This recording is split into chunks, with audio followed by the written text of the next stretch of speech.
Hi everyone, welcome to our channel. నేను మీ anchor Saritha. ఈరోజు మనతో పాటు సీనియర్ జర్నలిస్ట్ దాము బాలాజీ గారు ఉన్నారు. ఆయనతో మాట్లాడదాం. నమస్తే సార్. నమస్తే సార్, మనం గతంలో మాట్లాడుకున్నట్టే పెన్షన్ గురించి. సో లాస్ట్ టైం అయితే సచివాలయం రమ్మన్నారు, కొంతమంది బ్యాంకులో వేస్తా అంటున్నారు. మరి ఈసారి పరిస్థితి ఏంటి? మళ్ళీ బ్యాంకుల వరకు వెళ్ళాలా, సచివాలయం వరకు వెళ్ళాలా? మరి ఈసారి కూడా వాళ్ళకి కష్టాలు తప్పదా? దాని గురించి మీ మాటల్లో. యాక్చువల్గా ఇది ఒక విచిత్రమైన పరిస్థితి అండి. అంటే నేను చాలాసార్లు చెప్పాను, పీపుల్ సెంటర్డ్ పాలిటిక్స్ అనేది చేయడం మానేసే పార్టీలు వాళ్ళ పవర్ సెంటర్డ్ పాలిటిక్సే చేస్తున్నారు. ఈ దేశంలో కావచ్చు, ఎక్కడైనా ఏ రాష్ట్రాలైనా ఇదే జరుగుతుంది. దురదృష్టం ఏంటంటే ఎలక్షన్ కమిషన్ లాంటివి కనీసం పీపుల్ సెంటర్డ్గా అవి పనిచేయాలి. అవి టెంపరీగానే వాటికి పవర్ ఉంటుంది. కనీసం విత్ ఇన్ దట్ పవర్లో ప్రజలకు ఇబ్బందులు రాకుండా చూసుకోవడం, అంతకుముందు ఉన్న వ్యవస్థలను ఆపేస్తే ప్రజలకు ఏ రకమైన ఇబ్బంది వస్తుంది, దానికి ఆల్టర్నేటివ్ ఏంటి అనేది చూసుకోవాల్సింది బాధ్యత ఎలక్షన్ కమిషన్కి ఉంటుంది.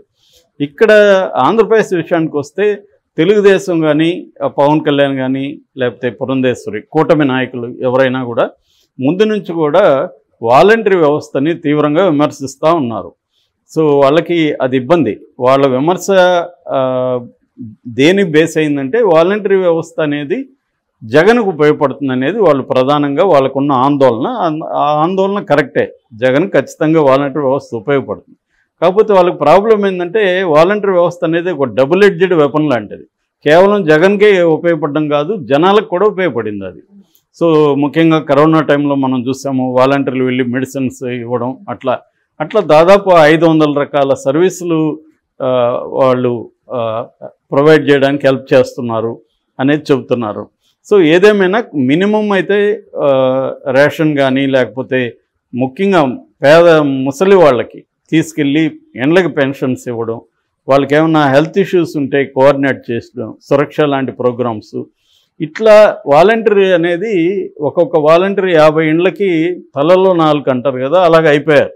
అంటే ఏ ఇష్యూ ఉన్నా వాలంటీర్కి చెప్పడం, అతను మిగతా వ్యవస్థలతో కోఆర్డినేట్ చేసుకొని మళ్ళీ వీళ్ళకి వచ్చి చెప్పడం, అట్లాగే రకరకాల ప్రైవేట్ సర్వీసులకు కూడా వాళ్ళు పనికి రావడం. అంటే పక్కన టౌన్కి వెళ్తాడు, మెడిసిన్స్ కావాలి, వీళ్ళు డబ్బులు ఇస్తే అతను తెచ్చిస్తాడు, దానికి వీళ్ళు ఏదో టిప్ ఇస్తారు. అలాగే ఒక భాగం అయిపోయారు వాలంటీర్స్. సో దీనివల్ల ఏమైందంటే ఇప్పుడు వాలంటీర్స్ని ఆపితే ఒక సమస్య కూటమికి, ఆపకపోతే ఇంకొక సమస్య. ఇలాంటి ఒక సిచ్యువేషన్లోకి కూటమి నెట్టబడింది. జగన్ని దీన్ని మరి ఇంత ఇవన్నీ స్ట్రాటజీ ఆలోచించి పెట్టాడా, లేకపోతే తనకు ఉపయోగపడతారని పెట్టాడా తెలియదు, కానీ కూటమికి అయితే అది పెద్ద తలనొప్పిగా మారింది. అందువల్ల ముందు అటాక్ చేసి చూశారు, వాలంటరీ వ్యవస్థను అటాక్ చేస్తే ఏమో జరుగుతుంది అనేది టెస్టింగ్ అన్నట్టుగా చూశారు. చూస్తే పెద్ద ఎత్తున రివర్స్ అయింది. వాలంటీర్లు ధర్నాలు, రాస్తారోకోలు చేయడం మొదలుపెట్టారు. అది ఇంకా జగన్కి అనుకూలమైంది ఆ నిర్ణయం. దాని తర్వాత వీళ్ళేం చేశారంటే చంద్రబాబు ఒక ముసుగు సంస్థను పెట్టాడు. అదేంటంటే సిటిజన్స్ ఫర్ డెమోక్రసీ. అది నిమ్మగడ్డ రమేష్ కుమార్, తర్వాత మన్నం నాగేశ్వరరావు, ఇలాంటి వాళ్ళు ఉన్నారు. వాళ్ళు ఖచ్చితంగా తెలుగుదేశానికి అనుకూలం అనేది ఆంధ్రప్రదేశ్ అందరికీ తెలుసు. గతంలో నిమ్మగడ్డ జగన్కి ఎన్ని గొడవలు జరిగాయో మనం చూసాం. అట్లాగే ఈయన మన్నం నాగేశ్వరరావు కూడా సిబిఐ డైరెక్టర్గా ఉండి ఆయన అక్కడ డబ్బులకు సంబంధించిన మిస్యూజ్ ఆరోపణలు ఎదుర్కొని ఆయన రిజైన్ చేశాడు. ఆయన నిరంతరం జగన్ విమర్శిస్తూ చంద్రబాబుని పొగుడుతూ పోస్టులు పెడుతుంటారు. సో వీళ్ళిద్దరూ తెలుగుదేశం వాళ్ళు తెలుసు. అలాగే ఇంకొంతమంది కూడా ఉన్నారు దాంట్లో. ఏదేమైనా నిమ్మగడ్డ రమేష్ కుమార్ వీళ్ళు ఏం చేస్తారంటే వాలంటరీ వ్యవస్థను ఇప్పుడు ఆపేయమని, ఎన్నికల వరకు వాళ్ళని సస్పెండ్ చేయమని ఎన్నికల కమిషన్కి ఇచ్చారు. అంతకుముందు కోర్టులకు కూడా వెళ్ళారు వాళ్ళు. Andhra Pradesh court, high court, Delhi high court, సుప్రీంకోర్టుకు కూడా రమేష్ వెళ్ళాడు. అసలు ఆ వ్యవస్థే తప్పు అనేది వెళ్ళారు. సో ఇవన్నీ కూడా జనంలోకి వెళ్ళాయి. సో ఇప్పుడు ఏమైంది, నేను వీళ్ళని తప్పుపట్ల, ఎందుకంటే పొలిటికల్గా వాళ్ళ స్ట్రాటజీ వాలంటీర్లు ఉంటే చంద్రబాబుకి కావచ్చు, కూటమికి కావచ్చు ఇబ్బంది ఉంది. కానీ ఎలక్షన్ కమిషన్ ఆలోచించాలి కదా, ఒక వాలంటరీ వ్యవస్థ మీద డిపెండ్ అయిన అనేక సర్వీసులు ఉన్నప్పుడు సడన్గా వాళ్ళని తీసేస్తే ఆ సర్వీసులు ఎలా కంటిన్యూ అవుతాయి, దానికి సరిపోయే స్టాఫ్ ఉన్నారా, ఇవన్నీ ముందుగా నివేదికలు తెప్పించుకొని తీసేస్తే ఏమేమి చేయాలి అనేది ప్రిపేర్ అయ్యి చేయాలి. అదేం చేయకుండా చేసేసారు. చేసేసిన వాళ్ళు ఏమైంది, ఇప్పుడు వాళ్ళకి ఇండ్లకి తీసుకెళ్ళి ఇచ్చే స్టాఫ్ సరిపోరు. ఎందుకంటే సచివాలయ ఉద్యోగులు అందరూ కూడా 15,000 మంది ఉన్నారు. వాళ్ళు యావరేజ్లో 8 మంది ఒక సచివాలయంకి ఉన్నారు. 8 మంది వెళ్ళి ఇవ్వలేని పరిస్థితి. మిగతా ఎంప్లాయీస్ రకరకాల పనులలో ఆల్రెడీ ఇన్వాల్వ్ అయినారు. సో రెండోది ఏంటంటే వాళ్ళకి ట్రైనింగ్ అదంతా అవసరం. వీళ్ళ ఐరిస్ తీసుకోవాలి, వీళ్ళ ఆధార్ చెక్ చేయాలి, ఒకవేళ అవేవి నెట్ లేనప్పుడు రియల్ టైం డేటా తీసుకోవాలి, ఇవన్నీ ఉంటాయన్నమాట. రకరకాల దీన్ని చేయాలి. అవన్నీ వాలంటీర్లు ట్రైనింగ్ ఇచ్చి వాళ్ళు చేస్తున్నారు. ఇవన్నీ ఇది ఎంత స్టాఫ్ ఉన్నారు, వాళ్ళకి ట్రైనింగ్ పరిస్థితి ఏంటి, ఇవన్నీ ఈసీ ఆలోచించినట్టుగా అయితే ఏం లేదు. దానివల్ల ఏమైందంటే వదిలేశాడు. సో సిఎస్ ఏం చేస్తాడు, సిఎస్ కావచ్చు, పంచాయతీరాజ్ సెక్రటరీ కావచ్చు, సెర్ఫ్ దీన్ని అంతా చూస్తుంది కాబట్టి సెర్ఫ్ కావచ్చు, వీళ్ళందరూ ఏం చేస్తారంటే ఉన్న స్టాఫ్ సరిపోదు కాబట్టి వాళ్ళు 2గా డివైడ్ చేశారు. అంటే దీంట్లో ఏంటంటే మొత్తం 66 లక్షల మంది ఉంటే అందులో 34 లక్షల మంది వృద్ధులు ఉన్నారు. వృద్ధులు, రోగగ్రస్తులు, వికలాంగులు వీళ్ళు ఉన్నారు, దివ్యాంగులు అంటున్నారు వాళ్ళని.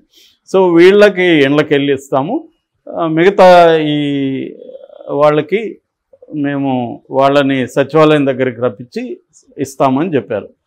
అది జరిగింది. కానీ లాస్ట్ ఇదేంటంటే ఫైనాన్షియల్ ఇయర్ కావడం, దానివల్ల 3వ తేదీ స్టార్ట్ చేశారు, 1వ తేదీ బదులు మంచి ఎండలు. సో ముసలివాళ్ళు వెళ్ళి కొంతమంది ఇండ్లకి తెచ్చి ఇవ్వలేదు వాళ్ళు. సో వీళ్ళు ఇస్తామన్నా కూడా వీళ్ళకి కన్ఫ్యూజను, కమ్యూనికేషన్ ప్రాబ్లం. సో వీళ్ళు ఒక గందరగోళం అయిపోయింది. దానివల్ల ఏమైందంటే వీళ్ళు ఇల్లు అక్కడ వెయిట్ చేయడం, అక్కడేం నీడలు ఉండవు కదా, చాలా చోట్ల ఊర్లలో కూడా చెట్లు ఉండి నీడ ఉండి వాళ్ళకి వాటరు ఇవన్నీ ఎవరు ప్రొవైడ్ చేయాలి, సచివాలయం చేయాలి, కానీ దానికి అంత స్టాఫ్ లేరు. దీంతో ఏమైందంటే అక్కడ నానా బాధలు పడి 33 మంది చనిపోయారు. దీంతో తీవ్ర వ్యతిరేకత వచ్చింది. కనీసం ఒక నెల గ్యాప్ ఉంది కదా, అప్పటి నుంచన్నా ఈసీ ప్లాన్ చేసుకోండాలి కదా, లేదు. ఇప్పుడు ఏమై చేసింది ఈసీ అంటే 2 ఆప్షన్లు ఇచ్చింది. ఒకటి, మీరు ఇళ్ళకి వెళ్ళి తీసుకెళ్ళి ఇవ్వండి, లేదంటే డీబీటీ డైరెక్ట్ బెనిఫిషియరీ ట్రాన్స్ఫర్ ద్వారా ఇవ్వండి అని. వీళ్ళు కూడా 2 ఆప్షన్లు మేము ఫాలో అవుతామని చెప్పారు.